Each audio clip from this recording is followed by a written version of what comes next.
ये कहानी शुरू होती है डॉक्टर सीओ से, जो एक रिसर्चर हैं। उन्हें हाल ही में उनकी कंपनी से निकाल दिया गया था, लेकिन कंपनी फिर भी उनकी रिसर्च का इस्तेमाल कर रही थी। इसी वजह से वो बदला लेने का प्लान बनाते हैं, लेकिन कुछ भी करने से पहले वो पुलिस को फोन करते हैं। वो पुलिस को बताते हैं कि कुछ ही घंटों में वो अपनी पुरानी कंपनी की प्रेजेंटेशन के दौरान एक खौफनाक एक्सपेरिमेंट करने वाले हैं। वो इमारत में एक बहुत तेजी से फैलने वाला खतरनाक वायरस छोड़ने वाले हैं, और सिर्फ वही इसका इलाज है, क्योंकि इसकी एंटीडोट उन्होंने अपने शरीर में ही बनाई है। कुछ घंटों बाद हमारी मुलाकात डॉक्टर वान से होती है। वो एक बहुत सख्त स्वभाव की महिला है। टैक्स ड्राइवर के गलत जगह उतार देने की वजह से वो 10 मिनट लेट पहुंचती हैं। उनका एक्स हस्बैंड, जो अब उनका दोस्त है, उनसे कहता है कि उनके इस सख्त रवैये की वजह से ही उन्हें नौकरी नहीं मिल रही है, क्योंकि बाकी लोगों को उनका ये व्यवहार परेशान कर सकता है। लेकिन डॉक्टर वान उनकी बात पर ज्यादा ध्यान नहीं देती। वो दोनों एक नई दवा की प्रेजेंटेशन में जाते हैं जो पूरी दुनिया को बदल सकती थी।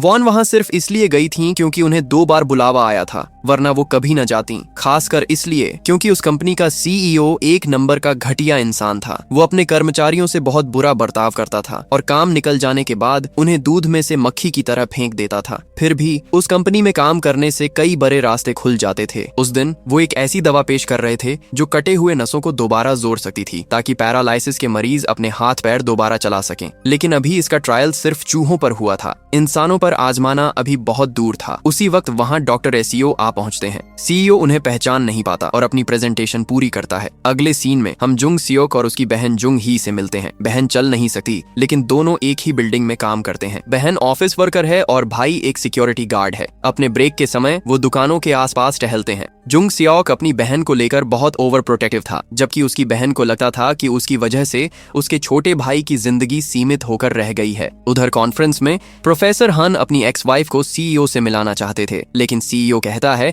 कि वो बिजी है क्योंकि पुलिस का फोन आ रहा है। पुलिस उसे होने वाले हमले के बारे में चेतावनी देती है। डॉक्टर सीईओ के बारे में पूछने पर सीईओ बताता है कि वो अब उनके यहाँ काम नहीं करते, लेकिन हाल ही में उन्हें आसपास मंडराते हुए देखा गया था। इसके बाद सीईओ अपने केबिन में जाता है और ठीक पीछे डॉक्टर सीईओ भी अंदर घुस जाते हैं। प्रोफेसर एसीओ उन्हें पीछे जाते हुए देख लेती हैं, और जब वो देखती हैं कि दोनों में बहस हो रही है तो वो वहां से हटना ही बेहतर समझती हैं। डॉक्टर एसीओ अपनी रिसर्च चुराने के लिए सीईओ का सामना करते हैं। सीईओ जवाब देता है कि उनकी रिसर्च बेकार और खोट से भरी है, उसने सिर्फ कुछ बेसिक बातें उठाई हैं। लेकिन डॉक्टर एसीओ अड़ जाते हैं कि सीईओ को कुछ समझ नहीं आ रहा है, ये इंसानियत की दूसरी बड़ी क्रांति है। सीईओ उन्हें पागल और साइकोपैथ कहता है और कहता है कि उन्हें खुद नहीं पता वो क्या बकवास कर रहे हैं। डॉक्टर जवाब देते हैं कि जल्द ही उनकी बात न समझ पाने की बीमारी हमेशा के लिए दूर हो जाएगी और वो नई इंसानी प्रजाति से झुरने का जरिया बनेंगे। इतना कहते ही वो सीईओ को वायरस का इंजेक्शन ठोक देते हैं। सीईओ गुस्से से लाल पीला हो जाता है और डॉक्टर को पीटकर बाथरूम में बंद कर देता है। जब वो पुलिस को फोन करने की कोशिश करता है तो उसके मुंह से एक शब्द भी नहीं निकलता। फिर उसे मिर्गी जैसे दौरे पड़ने लगते हैं और उसके शरीर से सफेद रंग का लिक्विड निकलने लगता है। बदलाव के बाद वो जानवरों की तरह चारों हाथों पैरों पर भागने लगता है और लोगों पर हमला करना शुरू कर देता है। ये वायरस संक्रमित इंसान के लिक्विड से फैलता है, इसलिए काटना इसका सबसे आम जरिया है। इसका असर होने में बिल्कुल टाइम नहीं लगता। महज 2 मिनट के अंदर इंसान पूरी तरह संक्रमित हो जाता है। जब तक पुलिस बिल्डिंग पहुंची बहुत देर हो चुकी थी। वायरस पूरे परिसर में फैल चुका था। हालात बिगड़ते देख इंचार्ज डिटेक्टिव पूरी बिल्डिंग को पूरी तरह से सील करने का हुक्म देता है, ताकि ये इन्फेक्शन पूरे शहर में न फैल सके। दूसरी तरफ प्रोफेसर और उनका पूर्व पति बाहर खाना खाने चले जाते हैं, क्योंकि वो सीईओ के फ्री होने का इंतजार कर रहे थे ताकि आराम से बात कर सकें, ताकि इस तरह प्रोफेसर वॉन्ग अपनी एक्स वाइफ डॉक्टर वॉन को नौकरी दिलवा सकें। उन्होंने ये सब इसलिए किया क्योंकि वो दूसरी शादी करके नई जिंदगी शुरू कर चुके थे। उनकी एक बेटी भी थी और जल्द ही वो अमेरिका जाने वाले थे, क्योंकि वहां की एक बहुत बड़ी यूनिवर्सिटी में उन्हें प्रोफेसर की पोस्ट मिली थी। जाने से पहले वो चाहते थे कि उनकी एक्स वाइफ को अच्छी जॉब मिल जाए ताकि वो खुद का ख्याल रख सके, लेकिन डॉक्टर वॉन उनसे कहती हैं कि वो अपना ख्याल खुद रख सकती हैं, इसलिए वो बिना किसी गिल्ट के अमेरिका जा सकते हैं। अब हमारी मुलाकात लड़कों के एक ग्रुप से होती है जो अपनी ही क्लास की एक लड़की को बहुत परेशान करते थे, उसे नौकरों की तरह ट्रीट करते थे और उससे अपने खाने पीने के पैसे भी भरवाते थे। तभी अचानक पूरे इलाके में एक अलर्ट जारी हो जाता है। पुलिस की टीम पूरी बिल्डिंग को क्वारंटीन कर देती है ताकि वायरस बिल्डिंग से बाहर न निकल सके। उधर इमारत के अंदर लोग बहुत तेजी से इन्फेक्ट हो रहे थे। संक्रमित लोग बिल्कुल जंगली जानवरों की तरह पागलों जैसा बर्ताव कर रहे थे। जुंग ही दूसरों की तरह तेजी से भाग नहीं सकती थी, क्योंकि उसकी व्हील चेयर बहुत स्लो चलती थी। इस वजह से डॉक्टर वान और उनके एक्स हस्बैंड प्रोफेसर वोंग को उसकी मदद करनी पड़ती है। तभी उसका भाई जुंग सियोक वहां पहुंचता है और वो सब जान बचाने के लिए एक दुकान में छुप जाते हैं, लेकिन संक्रमित लोग अंदर घुसने की कोशिश कर रहे थे। डॉक्टर वॉन तुरंत दुकान की लाइटें बंद कर देती हैं। अंधेरा होते ही संक्रमितों को कुछ दिखना बंद हो जाता है और वो शांत हो जाते हैं। उनके साथ मौजूद डिटेक्टिव सबको बताता है कि इस बिल्डिंग में एक बायो अटैक हुआ है, किसी ने बहुत ही खतरनाक वायरस छोड़ दिया है, लेकिन उसे इसके अलावा और कुछ नहीं पता। जब तक पुलिस पहुंची तब तक बहुत देर हो चुकी थी। सामने वाली दुकान में वही बुली करने वाले लड़के और कुछ दूसरे लोग छुपे हुए थे। उन्होंने अपनी दुकान की लाइट बंद नहीं की थी, इसलिए संक्रमित उन पर हमला करने की कोशिश करने लगे। जब संक्रमित आसानी से अंदर नहीं जा पाए तो वो और ज्यादा खूंखार हो गए और सब एक साथ मिलकर दुकान का शीशा तोड़ने के लिए हमला करने लगे। ये देखकर डॉक्टर वॉन उन्हें फोन पर मैसेज भेजती हैं और तुरंत लाइट बंद करने को कहती हैं। बाकी बच्चे डर के मारे कांप रहे थे, लेकिन यून नाम की वही लड़की हिम्मत दिखाती है और किसी तरह लाइट बंद कर देती है। इसके बाद डॉक्टर वॉन संक्रमितों को चकमा देने के लिए एक चारा इस्तेमाल करने का प्लान बनाती हैं। जुंग ही उन बच्चों की जान बचाने के लिए अपनी व्हील चेयर देने को तैयार हो जाती है। वो व्हील चेयर को चारे की तरह इस्तेमाल करके संक्रमितों का ध्यान दूसरी तरफ भटका देते हैं।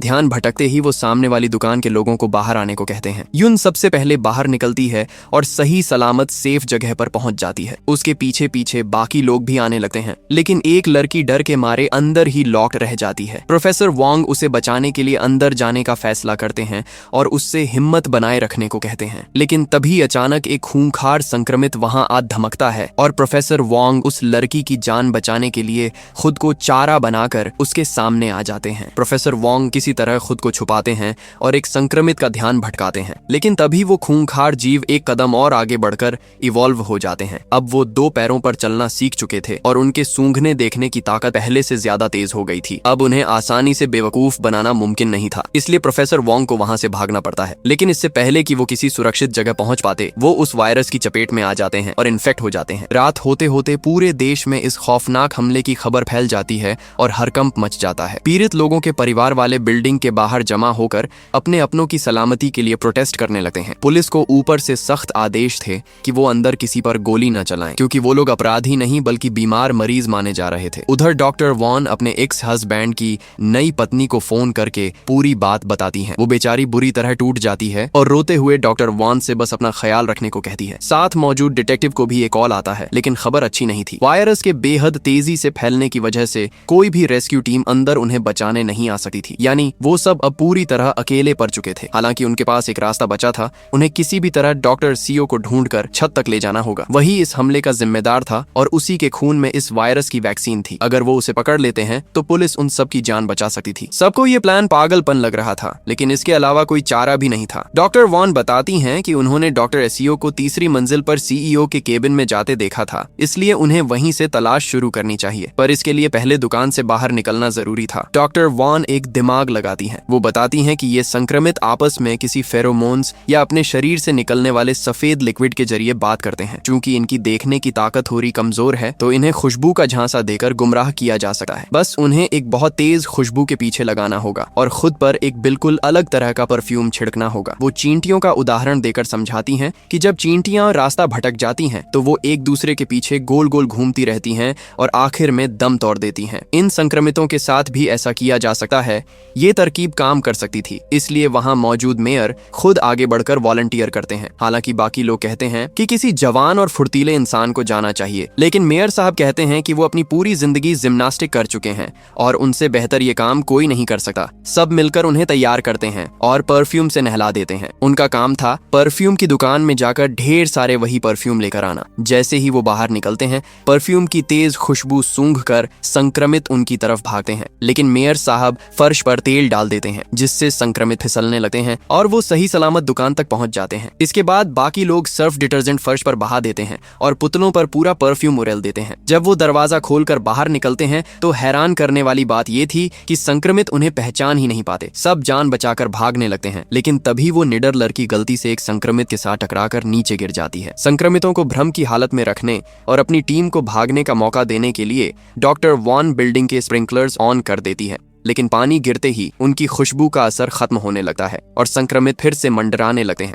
ये तो जुंग सियोक था जिसने अपनी जान पर खेलकर सबको सही समय पर लिफ्ट के अंदर पहुंचाया और उसी की वजह से सब जिंदा बच पाए। अगले सीन में दिखाया जाता है कि सरकार ने इस खतरनाक वायरस की जांच के लिए सोल के सबसे तेज वैज्ञानिकों की टीम बुलाई है। खबरों में बताया जा रहा था कि डॉक्टर एससीओ हमेशा अपनी क्लास में टॉपर रहे हैं और उनका करियर बहुत शानदार था, इसीलिए किसी को समझ नहीं आ रहा था कि उन्होंने इतना खौफनाक बायो अटैक क्यों किया। हालांकि उनके पिता ने एक करप्शन केस की वजह से खुदकुशी कर ली थी, इसीलिए अंदेशा जताया जा रहा था कि शायद ये हमला उसी बदले से जुड़ा हो सकता है। उधर बिल्डिंग के अंदर आखिरकार बचे हुए लोगों ने डॉक्टर एससीओ को ढूंढ ही निकाला। डॉक्टर सीओ पहले से ही उनका इंतजार कर रहे थे। वो डॉक्टर वान से कहते हैं कि उनकी दिमागी चाल वाकई काबिले तारीफ थी कि उन्होंने पानी का इस्तेमाल करके संक्रमितों का कनेक्शन तोड़ दिया, लेकिन जैसे ही पानी सूखेगा संक्रमितों का आपस में मैसेज ट्रांसफर और भी तेज और असरदार हो जाएगा। तभी डिटेक्टिव बीच में हुए कहता है कि अब बहस छोड़कर छत पर जाने का वक्त आ गया है। लोग बहुत डरे हुए थे और चाहते थे कि पुलिस अंदर आकर उन्हें बचाए, पर डिटेक्टिव साफ बता देता है कि पुलिस ऐसा जोखिम कभी नहीं उठाएगी। अगर वो अंदर आते हैं तो उन्हें ढेरों संक्रमितों को मारना पड़ेगा, जबकि फिलहाल सरकार हर संक्रमित को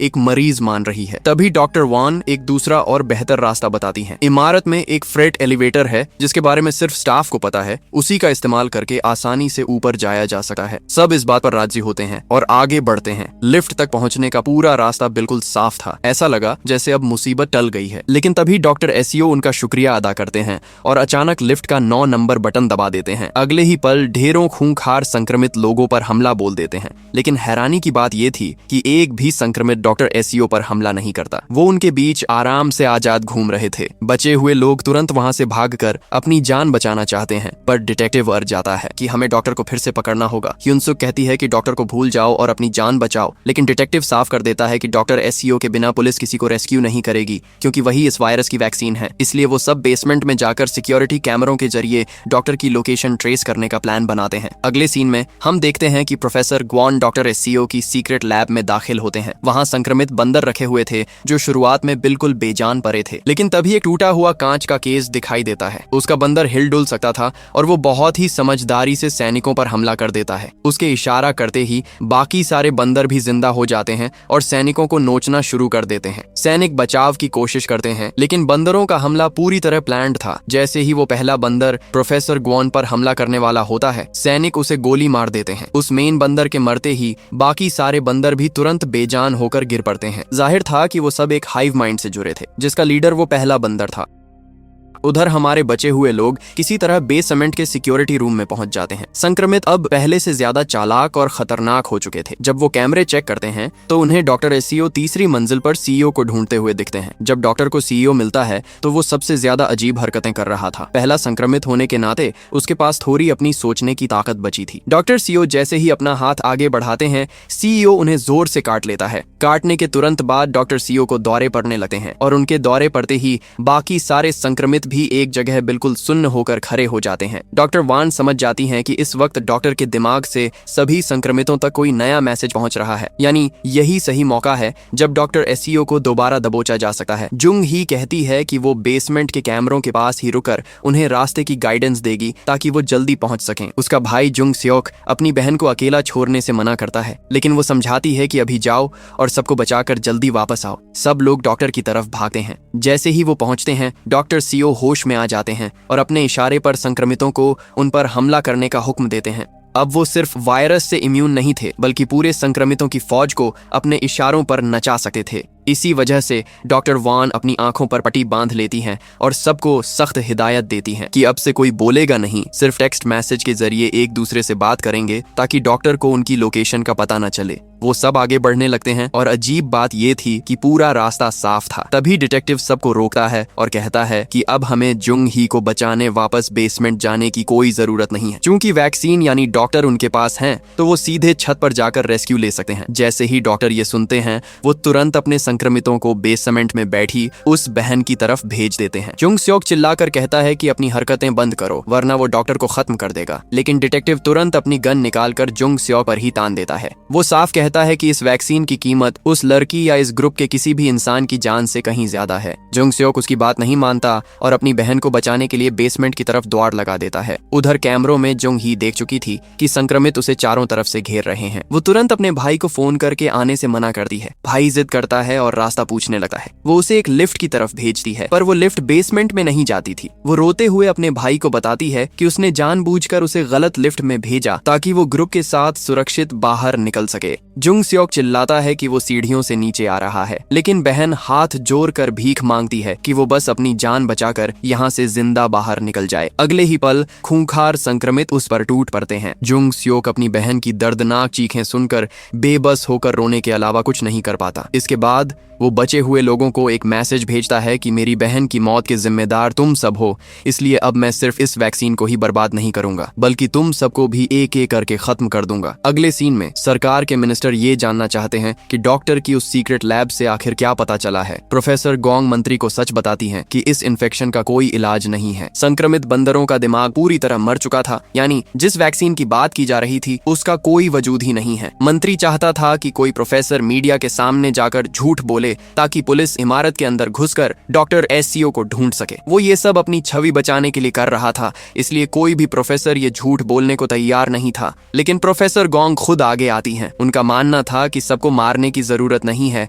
बस सबसे पहले संक्रमित हुए इंसान को खत्म करना होगा। बंदरों वाले केस की तरह पहला संक्रमित खत्म होते ही बाकी सब हिलना डुलना बंद कर देंगे। मंत्री इस थ्योरी को मान लेता है और सीसीटीवी कैमरों के जरिए पहले संक्रमित इंसान की पहचान करने का हुक्म देता है। उधर युंग सियोक गुस्से से पागल हो चुका था। वो डॉक्टर सीओ से बदला लेना चाहता था, इसलिए अब उसे दूसरों की जान की कोई परवाह नहीं थी। वो सिक्योरिटी रूम में पहुंचकर गद्दारों की लोकेशन माइक पर पूरे बिल्डिंग में अनाउंस कर देता है। डॉक्टर सीओ तुरंत अपने संक्रमितों को हमला करने का हुक्म देता है। डिटेक्टिव अपनी गन निकालता है और खुद को बचाने के लिए एक लड़की को गोली मारकर चारे की तरह इस्तेमाल करता है। फिर वो डॉक्टर एससीओ को लेकर भाग जाता है और बाकी लड़कियों को मरने के लिए छोड़ देता है। लेकिन डॉक्टर एससीओ ने ये पहले ही भांप लिया था और उसे उल्लू बनाकर बाहर ले आता है। मौका मिलते ही डॉक्टर वान डॉक्टर को अपने साथ लेकर निकल जाती है। डिटेक्टिव भागने की कोशिश करता है, लेकिन बहुत देर हो चुकी थी। संक्रमित उसे जिंदा नोच नोच कर खा जाते हैं। बाकी लड़कियां एक गोदाम में छुप जाती हैं और डॉक्टर को कसकर बांध देती हैं ताकि वो भाग न सके।